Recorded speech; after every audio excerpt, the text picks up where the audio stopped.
नमस्कार मैत्रिणींनो, आज आम्ही घेऊन आलो आहोत उपवासाचे खुसखुशीत धपाटे। अगदी चविष्ट आणि खुसखुशीत लागणारे धपाटे करायला अगदी सोपे बरं का। स्मॅश केलेला बटाटा छान असा खिसणीनं उकडलेला बटाटा खिसणीनं किसून घेतलाय। मीठ, शेंदी मीठ, तिखट आणि भगरीचं पीठ। हे भगरीचं पीठ साबुदाणा भाजून भगरी सोबत दळून आणलं आहे, त्याच्यामुळे त्याची एक खास चव येणार आहे। हे सगळं मिश्रण आपल्याला एकत्र करायचंय, अगदी छान रश करून हातावर छान एकजीव करून घ्यायचंय। त्यामुळे त्याची जी चव आहे ती लज्जत अजून वाढते। मर्दनम गुणवर्धनम म्हणतात ते यालाच। आता छानपैकी आपण गोळा करून घेतलाय। पीठ मी याच्यावर टाकते आणि अगदी थोड्या थोड्या पिठात का होईना पण जसं लागेल तसं आपण थापून घेणार आहोत। तुम्ही म्हणाल तितकी पातळ होऊ शकते, म्हणाल तितकी जाडही होऊ शकते, पण आपल्या जशी खरपूस भाजल्यानंतर अशी छान घेण्यासाठी आपण थोडीशी पातळ अशी लाटून घेणार आहोत।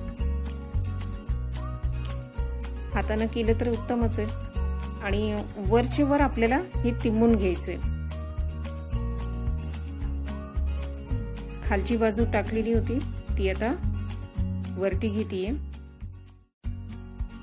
तेल सोडून उपवासाचं शेंगदाण्याचं तेल आपण वरून सोडलंय। खालची साईड भाजून निघतीये तोपर्यंत आपण वरून तेल लावून घेतोय।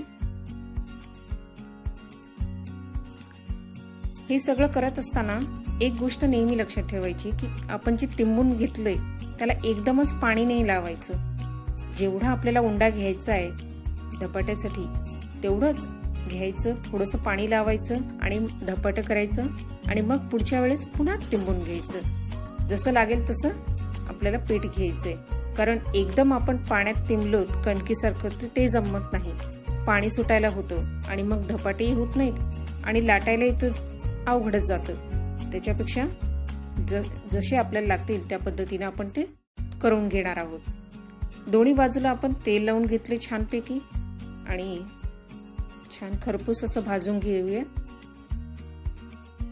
कारण याला जितका खरपूसपणा आपण भाजण्यात ठेवतो तितकी चव छान येते। कारण आतमध्ये उकडलेला बटाटा असतो तो बाजू मऊ ठेवायला, आतली साईड मऊ ठेवायला मदत करतं।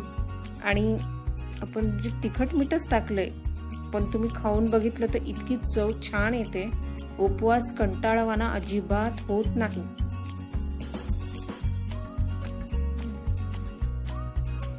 आमच्याकडे तर उपवास म्हणला की पोरांना हमखास लागतं, आई ते छान धपाटे करणं आमच्यासाठी पण करा। उपवास तेवढ्या वेळापुरता नक्कीच साजरा करतात ते।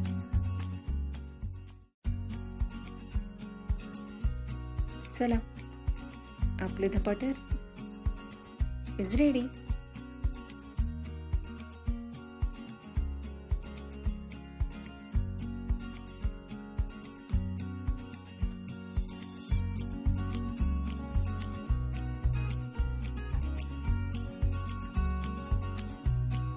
Very good. चला तर मग रेसिपी करायला घ्या आणि आमच्या चॅनलला लाईक, शेअर आणि सबस्क्राईब करायला विसरू नका। पहा, राईज अँड शाईन, छंद, रेसिपी आणि बरंच काही। धन्यवाद।